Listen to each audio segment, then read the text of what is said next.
Hello अब कलाकारी यदि अच्छा लगा तो राकेश मिश्रा भैया खाली हाला करके ताली बजा दी झाल के कमाल अब देखिए अब ओरिजिनल कलाकारी भरी भैया कि हमारा बुझात नहीं है अरे के करा से कहीं अब बरोर जाना तानी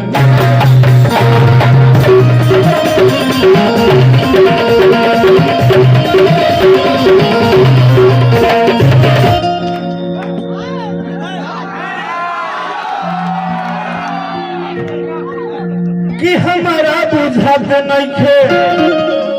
गलत बात सही अब बाबा रौरे जाना तानी के करा से कि लइका नदान बनी अब भले अनजान बनी बनल बा गवैया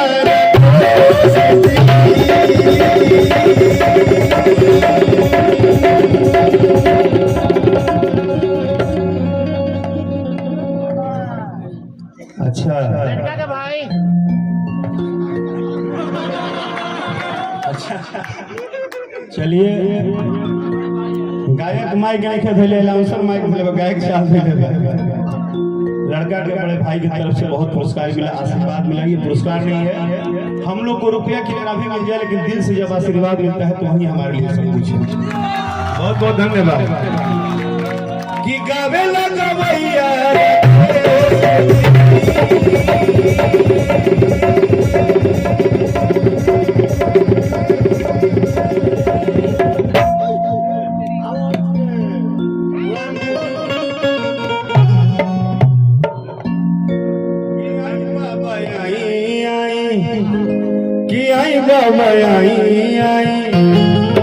अंतिम लाइन है बस पूछ ली बात कमरा कमरी में आ जाए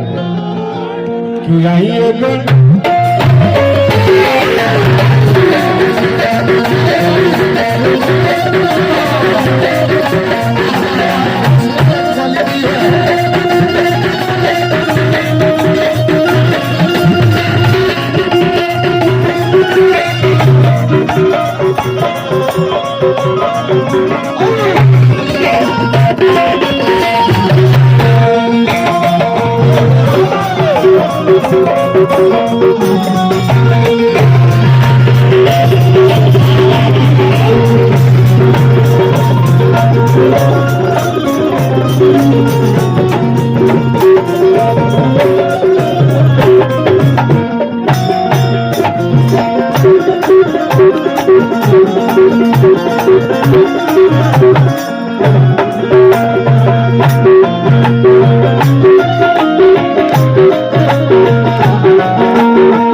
अच्छा लगा तो थप्पड़ी बजा दो पूरा सदन से जोरदार। राकेश मिश्रा के दिल में जगह बनाए घरौंदा बनाए हैं। अभी तो ये 4 आना कार्यक्रम नहीं किए हैं। जब 16 आना में चले जाते हैं तो आपको गोताखोर की तरह एकदम गोता लगाने लगेंगे। ये इनका अपना अंदाज है और आपके मोहब्बत की प्रगाढ़ता में दौड़ चले आए हैं और मोहब्बत के सलीके में अब मैं चाहता हूँ कि लोकगीत की ओर मैं ले चलूँ जो नौजवानों का भी चाहत है।